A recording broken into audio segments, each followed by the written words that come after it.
Assalamualaikum warahmatullahi wabarakatuh. Sebelum saya memulakan pembentangan berkenaan presentation case study 2, izinkan saya memperkenalkan diri saya sendiri.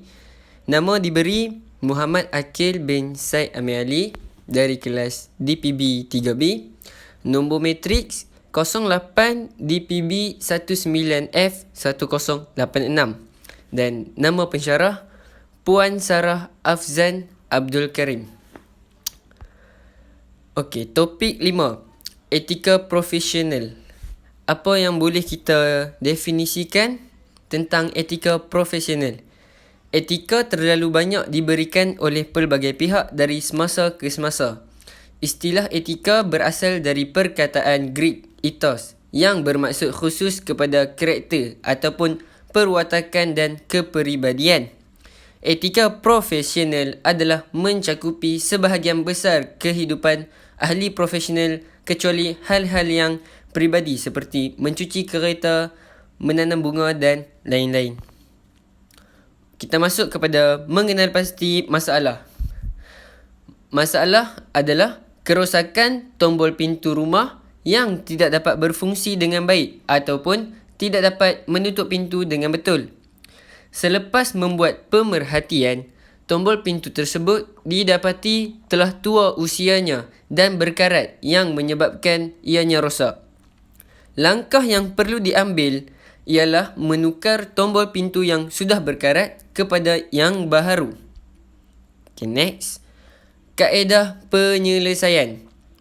Antara kaedah yang perlu kita lakukan untuk menukar tombol pintu lama kepada baharu ialah yang pertama, tekan punat tersebut dengan pencungkil yang disediakan bersama tombol baharu dan tarik tombol tersebut. Seterusnya, tanggalkan cover tombol dan unscrew pelapik tombol. Tarik tombol keluar sepenuhnya. Kemudian, ulangi step 1 pada tombol pintu yang baharu untuk mengeluarkan kepala tombol. And then, masukkan cangkuk pintu ke dalam lubang sisi tombol dan pastikan kemasukan itu kemas dan mencengkam tombol. Jika tidak, tombol tidak dapat dipusing ataupun dipulas. Dan akhir sekali, skru balik penutup dan cover tombol. Selesai. Peralatan yang digunakan. Kaedah menukar tombol pintu menggunakan peralatan seperti berikut. Tidak banyak, hanya menggunakan 3. Yang pertama, pencungkil tombol pintu yang digunakan untuk mencongkil dan menekan punat pada tombol pintu. Peralatan yang kedua ialah pemutar skru, adalah untuk memasang skru pada tombol pintu. Dan yang ketiga ialah skru yang bersesuaian. Next, kita melihat kepada cost efektif. Penukaran tombol pintu yang baharu sememangnya memerlukan kos yang sedikit sahaja.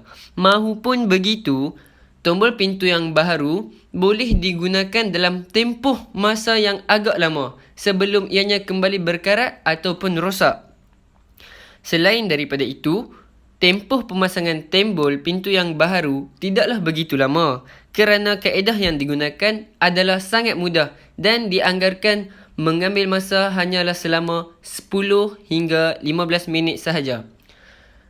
Kos yang diperlukan adalah satu set tombol pintu yang berharga lebih kurang RM15 sahaja dan pemutar skru yang berharga RM7.